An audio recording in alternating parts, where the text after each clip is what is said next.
Yeah, hi there, and to read some this year of 2022 from me, Stephen Stry from Independent in Sweden, has become like the most unreal, ambitious years of this decade so far. Uh, from the beginning, the insurrection of January 6th, from this former president that we have never had to forget, around 36,000 lies during his presidency, that he owned was guilty for the insurrection. He and all of those other people during the U.S. Republic. And as I can say, it was like, when you started to listen to the things 2016, 17, when he reflect and what to say, when he became president, everybody already know that we just had to try to, maybe he can learn. But what we have seen during the 4 years, nothing happened, and it's only getting worse and worse and worse. And now we can see, if you look over the Media Touch or the Ring of Fire or the Lincoln Project, that he was the smart one, but still he was the delusional one. And as we know, during his presidency and afterwards, that is that, if you are narcissistic and sociopathic identity, you don't need to get help so long you don't want help. So that's the fact. And now we can see he getting more and more delusional, he getting more and more whacked. And after the report from the White House of over 800 pages released, and in fact, I got a little bit, wow, that the American public started to dig deeper in this. And it shows, that they make a great work. And overall, like, to me in person, it was like when the former Secretary of White Pants witnessed and told that on Air Force One, 2019, in the 33rd of November, that when they were on the Air Force One and Trump said that nothing gonna stand in the way for me being reelected again. Then I thought, oh my God, what's going to happen? And then we saw in April, with the John Swan and with the bleach and all this stuff he was doing in the White House briefing room. And then, there was a big warning sign, They just start to understand that this is going to go away as a miracle. And all he knew about during that time was his stock market.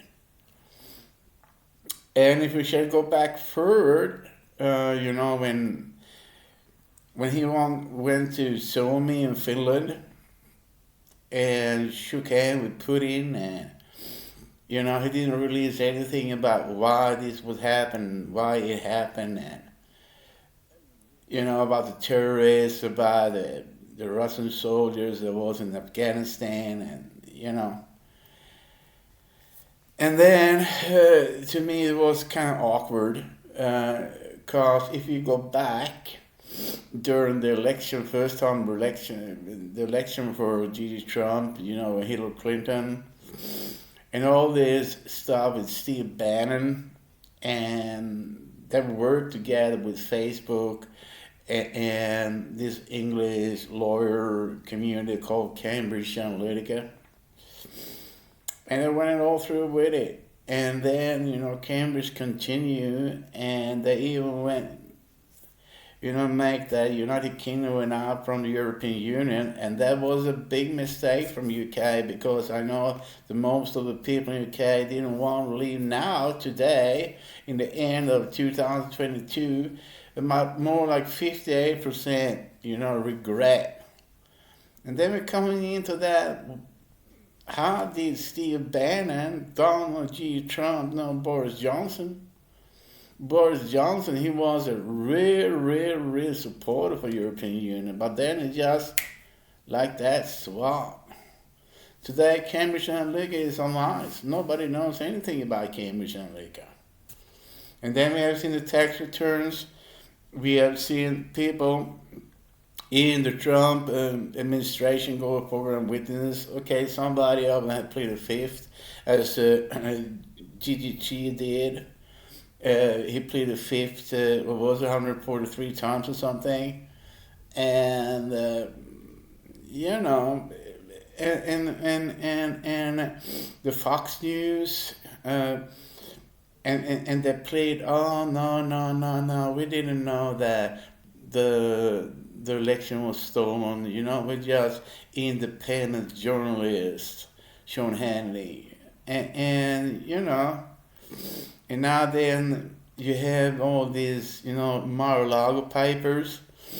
And you know, like, when you talk to the White House, you know, the people and staff over there in the White House, so even to be released to become the former president's own paper, you have to go through more than, I guess, 10 different distances, you know, 10 different kind of, you know, things in the White House to even get those paper released. And there's no document showing that Trump even got those releases.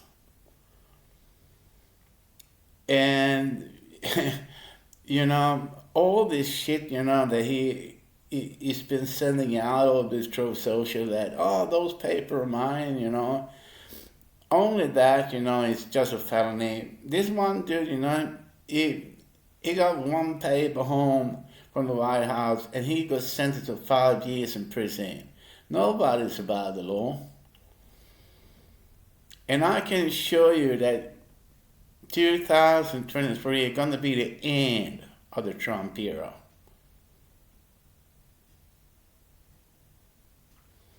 Because I'm certain that the former president, G.G. Trump, never going to be allowed to hold in government official papers ever again, except the paper he get to himself in his own fucking mailbox.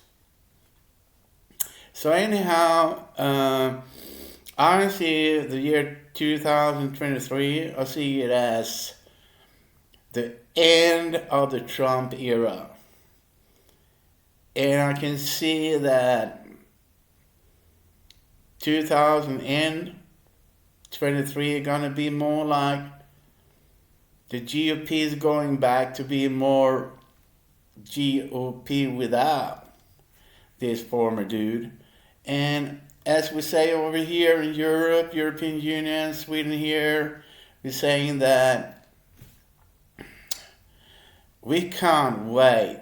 We've been waiting since 2017 that, oh my God, we just hope soon that when the day comes, we don't see or hear the name Donald J. Trump again.